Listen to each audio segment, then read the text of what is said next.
Good morning, Year 4, and welcome to your math slides for today. It is Tuesday, the 19th of January. Okay, we're going to begin our math lesson, as we always do, with our multiplication starter. You know exactly what to do here, don't you?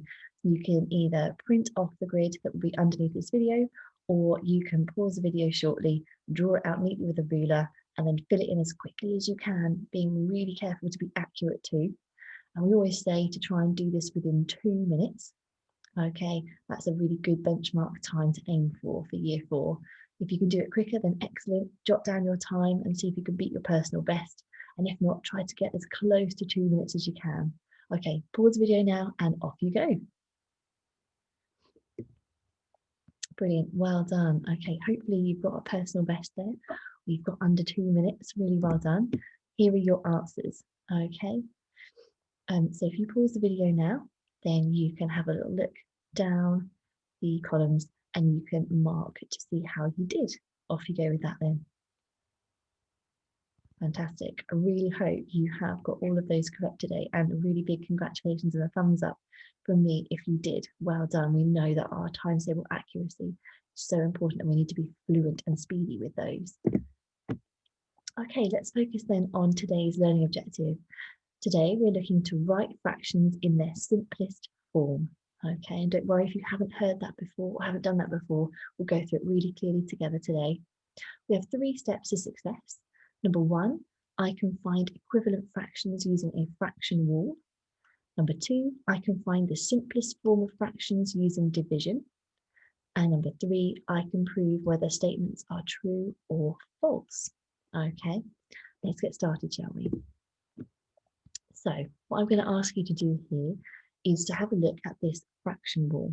Okay, I'm going to talk you through it briefly, and then I'd like you to see how many fractions you can find that are equivalent to a half. So at the top here, fraction rule works like this, where we have 1 whole as the first bar right at the top. And then that has been then divided into halves. We then have thirds, quarters, fifths, sixths, sevenths, eighths, ninths, tenths, 11ths, and 12ths. Okay, we can see that each time our fractions become smaller and smaller, they decrease in size. Okay, pause the video now, and what we're looking for is down this line here. This is our halfway point. So you're looking to see how many different fractions you can find that are equivalent to a half. Pause the video now and off you go. Okay, fantastic. Hopefully you jotted them down and you've remembered what we were looking at yesterday with our equivalent fractions to a half and a quarter. So let's have a little look here. In fact, what I'm going to do is I'm just going to put this into a presentation mode here so it's a little bit clearer. Okay, so we can see here that our red dotted line marks out where the half is. Okay, so all of these fractions are equivalent to a half. 2 quarters, 3 sixths, 4 eighths, 5 tenths, and 6 twelfths are all equivalent to 1 half. Did you manage to find them all? If you did, really well done. Now we need to spot something about the numerator and the denominator of all those fractions. So I'm going to quickly bring you to my board and we can take a little look there. Okay, so we've worked out that fractions equivalent to a half equals 2 quarters, 3 sixths, 4 eighths, 5 tenths, and 6 twelfths. Okay, we started looking at this yesterday. Do you remember? We were looking for a pattern, something that is the same about all of these fractions. And I wonder if you notice it. We have a look at our numerator. Okay, our numerator is always half of our denominator. So 1 is half of 2, 2 is half of 4, 3 is half of 6, 4 is half of 8, 5 is half of 10, and 6 is half of 12. And that's how we know they're equivalent to a half. Okay, and I can use that knowledge to help me then say that I know that 10 is half of 20, that 50 is half of 100, and etc., etc. Okay, so as long as I know that my numerator is half of my denominator, then I know I found an equivalent fraction to half. Okay, let's go back to those slides.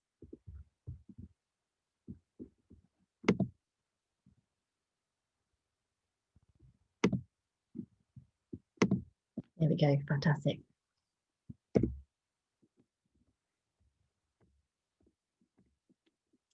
Just go and click up. There we go, that's the next bit. Okay, so as we just discovered on our board, the numerator is always half of the denominator. Righty-hoo, let's have a look. Now, we can write 6/12, so this fraction up here, 6/12, as 1/2. Okay, and this is called writing the fraction in its simplest form. Okay, in its simplest form. All right, with the lowest possible numerator and denominator numbers. Okay, so in this example, we can find a fraction's simplest form by dividing the numerator and denominator by the same number. So in this case, 6. Now I want to just show you this on my board so you can see. So I am going to do this. I'm going to very quickly write it. Okay, and what I'd like you to do is I'd like you to draw this out with me. All right, because this is something that you'll need to be doing during your task today. Okay, so let's take a little look then. So draw with me, we've got 6/12. Okay, write that down on your page now. And I would like to show you that this in its simplest form is half. Okay, and this is something I want you to be able to use today to work out the simplest form for your task 2. And also for those that are able to push themselves onto task 3, this is a way that you'll be able to prove something true or false by using this strategy. So what I can do is I can find a number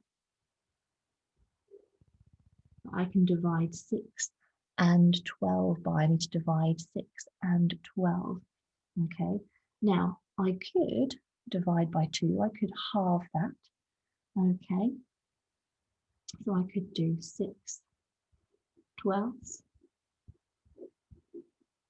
is equal to half, and I could show, well, actually I could divide that by 2. I could divide that by 2, but actually 6 divided by 2 isn't 1, is it? And 12 divided by 2 isn't 2. Actually, if I were to halve these numbers, although my fraction would still be equivalent to a half, I would actually make the fraction 3, that's half of 6, and 6, so 3/6. So I have found an equivalent fraction here, but I haven't found it in its simplest form, which brings us back to here. Okay, now I'm looking for the largest number that I can divide 6 and 12 by. And if I look at my numerator 6, well, I can divide 6 by 6. 6 divided by 6 is 1, and 12 divided by 6 is 2. So we can see that although 3/6 is equivalent to a half, that actually if we divide it by 6, we actually make that fraction in its simplest form. Okay, let's go back to the slides and then have another little look at another example.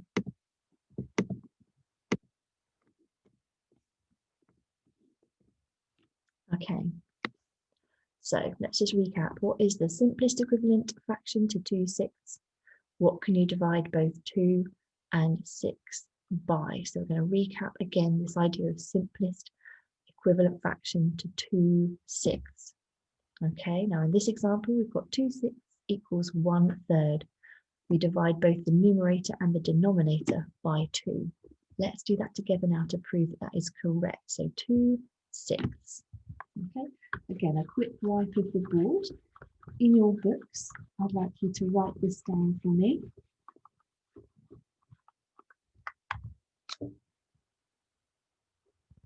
Two, 6. Okay, and we need to show that that is equal to 1/3 in its simplest form. So we're looking for the largest number that I can divide 2 and 6 by. Okay, and actually I can see if I divide by 2, if I halve, that's going to work really well. So if I divide by 2, 2 divided by 2 is 1. 6 divided by 2 is 3. Let's just have one more go together, shall we?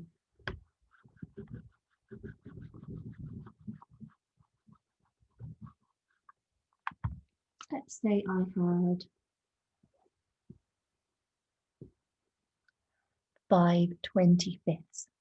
I need to find a number that I can divide 5 by and 25 by.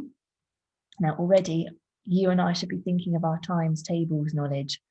Okay, so which number will divide by 5 and 25? Okay, we should be recognizing that both of those numbers are in the 5 times table. So I can divide by 5, and whatever we do to the numerator, we do exactly the same to the denominator.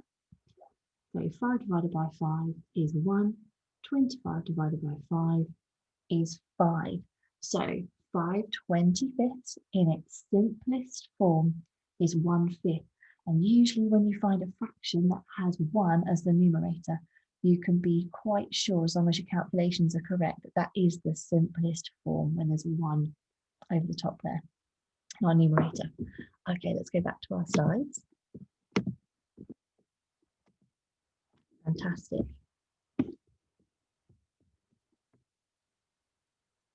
So now let's have a go at this one, shall we? What is the simplest equivalent fraction to 6/8?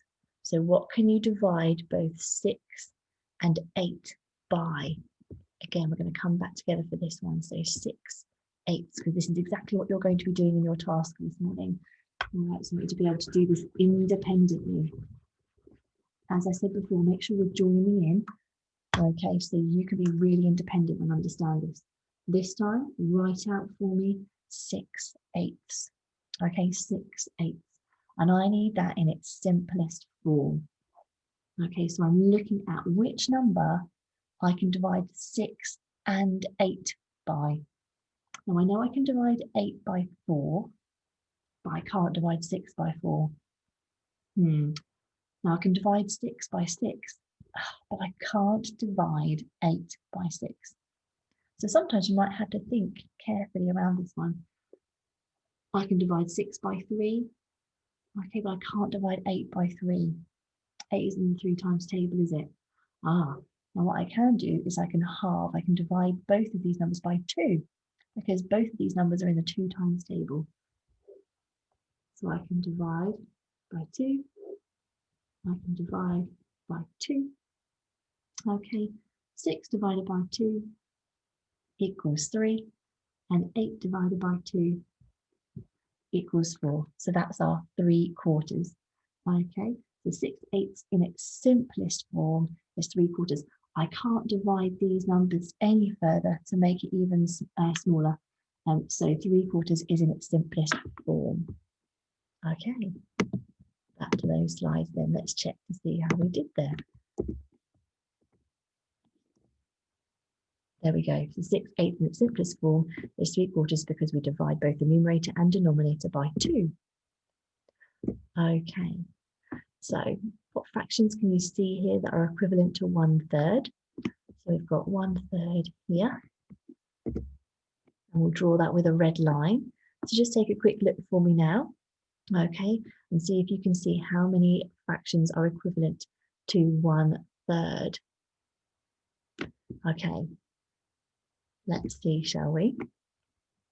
We have 2/6 are equivalent.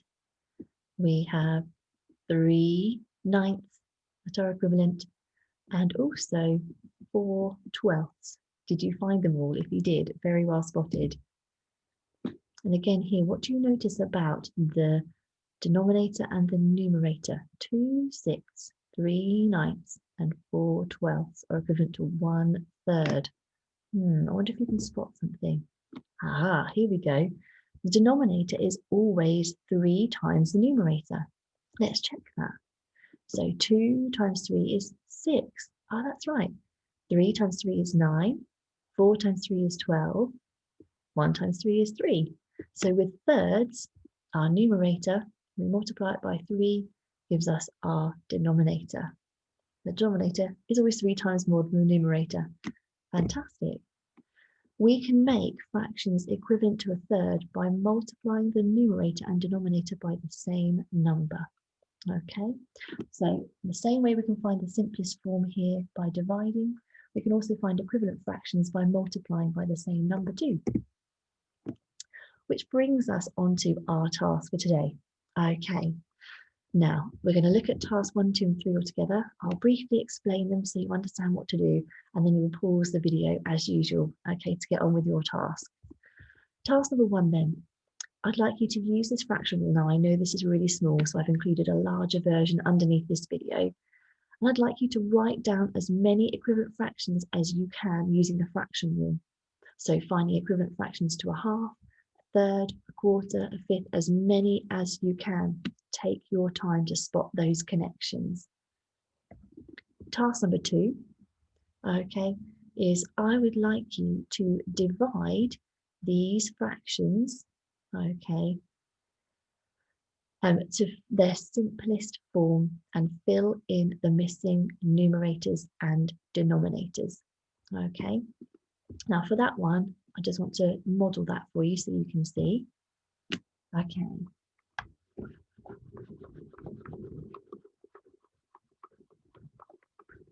Let's take a look. In fact, let's stick with that 6/8.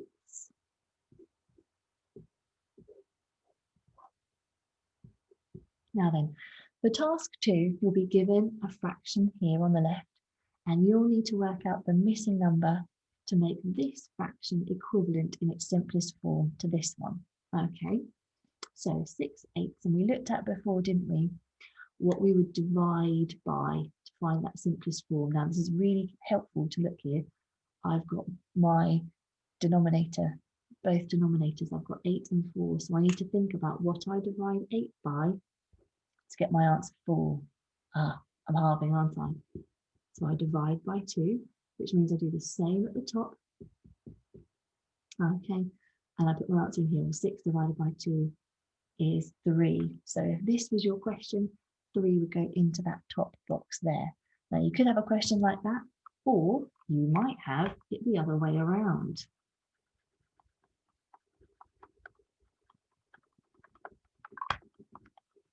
Okay, where you are given the numerator, but not your denominator. What do you think you have to do in that case then? Have a think. Aha. So this time we look at our numerators and we see what can I divide this numerator by to get this one. And of course we would spot that that was dividing by 2. So we do exactly the same here and we'd find exactly the same answer. Okay, that's in its simplest form. That's what you do for task number 2. And then if you have had your Weetabix this morning, year 4, and you're thinking, right, bring on task 3. I've worked carefully on task 1. I've worked carefully on task 2. I'm feeling like I'm at a good point to stretch my understanding here. And you're ready for task 3. I'd like you to have a look at these fractions that I've written here. And I want you to work out if they have been divided correctly to their simplest form. If the fractions next to them are their simplest form. So for example here, 50 hundredths is a half its simplest form. First of all, is that an equivalent fraction and is it its simplest form? Okay. Secondly, 5/10, is that equal to 2/5? And if so, is that in its simplest form? And finally, 6/30, is that equivalent to 3/15? And if so, is that in its simplest form? Think carefully about that one. Put that on the end as the trickiest one. Okay, pause the video now and have a go at those tasks. Good luck, mathematicians. Off you go. Think carefully. Right then, welcome back. So you have worked through your tasks. Okay, well done if you made it through all of task 1. Well done if you gave task 2 a go. And brilliant if you felt able to give task 3 a go. Whatever you've done today, I hope you feel proud and I hope you feel like you're really understanding this idea of simplified fractions. Let's take a look at our answers, shall we? So you can see how you've done and then we will have a think about what to do if you're not sure or if you'd like to share your work. Okay. Answers incoming. So For task number 1, there were lots of possible answers that you could have come up with. All right, so what we'd like you to do for that is make sure you take a picture of your work and you send it in, or you share your work with us on the Zoom meeting later. For task number 2, here are your answers. Okay, I won't read them all through for you. You can mark those in a moment. All right. And for the task 3 challenge over here, I'll quickly talk you through these so that you're knowing whether you are right. Okay, so 50/100ths is equivalent to a half. That was right. And the half is the simplified version of the fraction. So that one is true. Ding, well done if you got it. Okay, let's look at the second one. 5/10 is equal to 2/5. No, that's incorrect. These aren't even equivalent fractions, let alone in its simplified form. We can divide 5/10 by 5 to get the simplified fraction of 1/5. So well done if you worked that out, and even better if you've been using this strategy to record your thinking to prove that. And finally then, we had 6/30 is equal to 3/15. Is this in its simplified form? False, it is not. Now you may have spotted that actually yes, if we halve 6, that equals 3, and if we halve 30, that equals 15. So this is an equivalent fraction to 6/30, but actually it's false. It's not in its simplified form, okay? Because we can divide 6/30 by 6, can't we? Because 6 and 30 are both in the 6 times tables. So 6 divided by 6 is 1, and 30 divided by 6 is 5. So again, this is equivalent to 1/5. Really well done if you got that. Those are really spicy. So well done if you took on that challenge, and even better if you managed to get those correct. Well done. Okay, final thing then to say is do send us your work. It's really encouraging to see all your home learning and to see you trying really hard. And it's even better for us to be able to see your work and to give you feedback on how you were doing and help you with anything that you're not sure on. And equally, seeing your work in the Zoom sessions is also brilliant. So we look forward to seeing those later. Hope you're really getting on well with these fractions. You're understanding them and you have been successful and are proud of your work today. Well done, everybody. See you tomorrow.